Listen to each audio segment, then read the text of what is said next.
Yogesh train की general bogie में birth seat पर सोया हुआ था।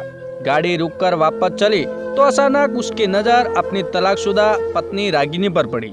पता नहीं कब वो उसके सामने वाली सीट पर आके बैठ गई थी। 6 साल बाद वो उसे देख रहा था। वो बहुत कमजोर हो गई थी। उसने पुरानी सस्ती सी साड़ी पहन रखी थी, ना माथे पर बिंदी और ना गले में मंगलसूत्र था। तो क्या उसने अभी तक दूसरा विवाह नहीं किया? क्या अभी तक वो मेरी तरह अकेली है? योगेश ऐसा ही सोच रहा था कि तभी रागिनी की नजर उस पर पड़ी। नजर मिली तो योगेश दूसरी तरफ देखने लगा। फिर पता नहीं योगेश के दिमाग में आया कि वो सीट से नीचे उतर आया और रागिनी के पास बैठे लड़के से कहा कि वो ऊपर वाली सीट पर चला जाए। लड़का मान गया। तब योगेश रागिनी के पास बैठ गया। बैठते ही योगेश बोला, रागिनी कैसी हो?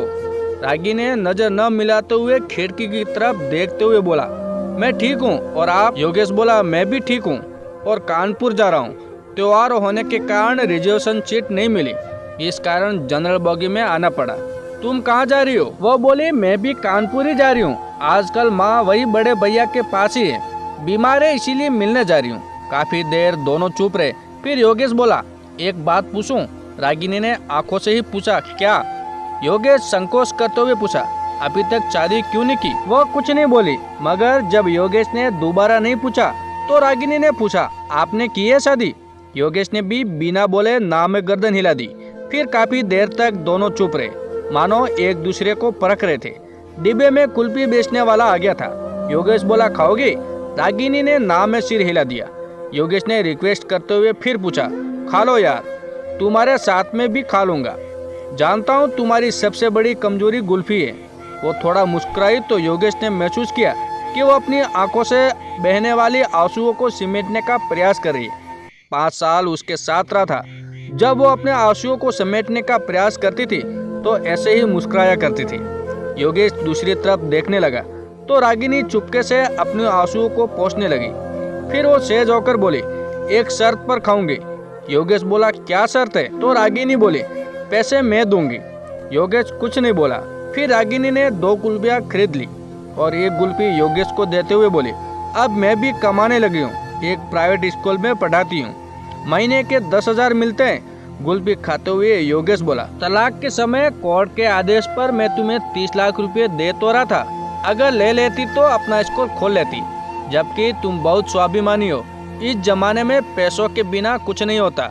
वो हंसकर बोली, अगर ले लेती तो अपनी जमीर को क्या जवाब देती? ये तो जमीर रोज कहता कि जिसे छोड़कर आई हो उसी के सहारे पढ़ रही हो। योगेश बोला, तुम बहुत अच्छी हो, मासूम हो। ये एहसास तुमसे तलाक लेने के बाद मुझे हुआ। तुम यकीन नहीं करोगी, मैं बहुत बदल गया हूँ। पीना बिल्कुल छोड़ दिया है, गुस्सा बिल्कुल नहीं करता। अब मैं किसी को नीचा दिखाने की कोशिश भी नहीं करता।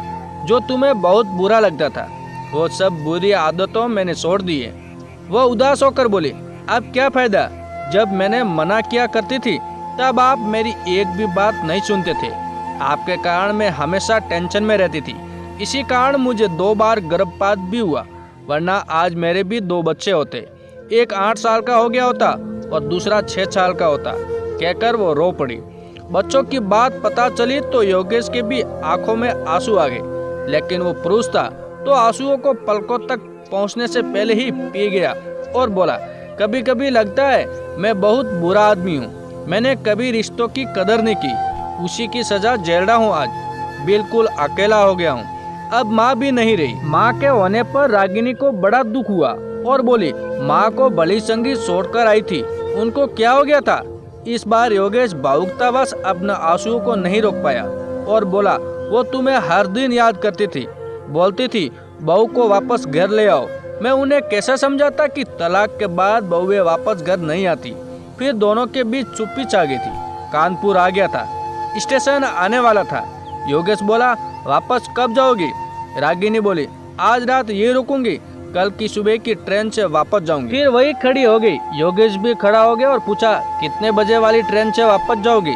रागिनी बोली, हम गरीब लोग हैं, रिजर्वेशन तो करा नहीं पाते, जनरल डिब्बे में सफर करते हैं, इसलिए जो भी ट्रेन मिलती है टिकट लेकर चढ़ जाते हैं। इतना कहकर वो नीचे उतर गई। योगेश अपना सूटकेस संभालता हुआ उसके पीछे लपका और बोला, अगर मैं रिजर्वेशन की 2 टिकट ले लूं तो मुझे पता है कि तुम मेरे साथ नहीं चलोगी, लेकिन मैं तुम्हारे साथ सफर करना चाहता हूँ। जनरल में ही चल लूंगा।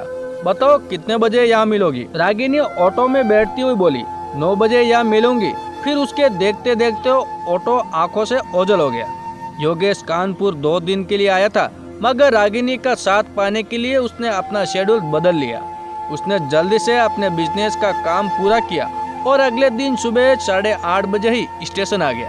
रागिनी 9 की जगह 10 बजे स्टेशन पहुंची और बोली, आप अभी तक यहीं पर हो?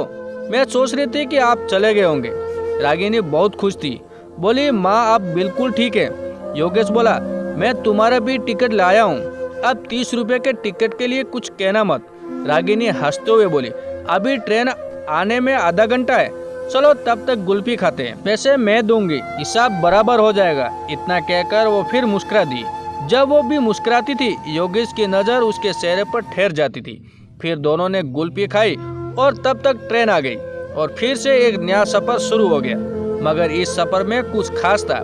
योगेश कुछ कहने के लिए तिल मिला रहा था, मगर डर भी रहा था कि वो मना कर देगी तो। योगेश नोटिस कर रहा था कि रागिनी बड़े भाई के घर से नई साड़ी पहनकर आई थी।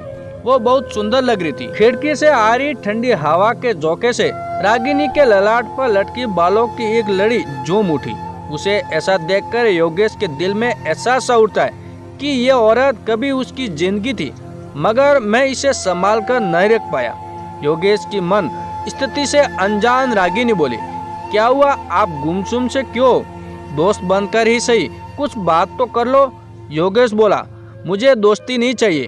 रागिनी को झटका सा लगा, बोली, फिर क्यों मेरे साथ सफर करने के लिए उतावले थे आप? योगेश बोला, मुझे तू चाहिए, हमेशा के लिए, जन्मों जन्मों के लिए, मेरे साथ हंसने के लिए, मेरे साथ रोने के लिए। वो इतनी जल्दी में ये सारी बातें बोला कि रागिनी बस उसके मुंह की ओर देखती रह गई। वो आगे बोला, मैं गलत था, तुम्हारी कदर नहीं कर पाया, मगर तुम्हारे जाने के बाद मुझे मेरे गलतियों का एहसास हो गया, मुझे माफ कर दो, कहकर वो रो पड़ा। रागिनी चुप हो गई, बस उसके चेहरे की तरफ देखे जा रही थी। योगेश उसके दोनों हाथ पकड़कर बोला, मुझे माफ कर दे यार, मैं वादा करता हूँ अब कभी भी तुम्हारे आंसुओं की वजह नहीं बनूंगा, तू जो कहेगी वही करूंगा, प्लीज लौटा। रागिनी ने माथे पर साड़ी थोड़ी सी पीछे सरकाई और बोली, इधर देखिए जरा। योगेश ने देखा रागिनी ने मांग भर रखी थी। वो बोली, मैं जानती थी आप यही सब करोगे, मैंने कल ही सोच लिया था कि अब अकेले चलने के दिन खत्म हो गए, मेरा हम सफर लौट आया है, अब आगे का सफर उसी के साथ तय करना है। थक गई हो अकेले चलते चलते, कहते हुए वो अजीब सी मुद्रा में मुस्कुराने लगी। योगेश बोला, मैं जानता हूँ जब तेरा दिल रोने को होता है तब तू ऐसे ही मुस्कुराती है, मत रोक इन आंसुओं को, इन्हें बह जाने दो, दिल हल्का हो जाएगा। इतना सुनते ही रागिनी का स्वयं जवाब दे गया। वो जोर जोर से रोने लगी। पूरे डिब्बे के लोग उन्हें देखने लगे, मगर रागिनी ने लोगों की परवाह नहीं की। वो योगेश के कंधों पर सर रखकर रोती रही। कुछ देर बाद रागिनी का गाँव आ गया था। गाड़ी कुछ पल रुकी, फिर चल पड़ी। रागिनी को अब वहाँ उतरना ही नहीं था। जिंदगी में एक नया सफर फिर से शुरू हो गया। अब उसकी मंजिल मायका नहीं, पिया का घर था, जो वर्षों से उसके लौटने का इंतजार कर रहा था। अब भी योगेश के कंधों पर सर रखी थी, आंखें बंद कर मन मन मुस्कुरा रही थी, एक मासूम बच्चे की तरह। दोस्तों, आपको ये कहानी कैसी लगी कमेंट करके जरूर बताएं, और चैनल पे नए हो तो हमारे चैनल को सब्सक्राइब जरूर कीजिए।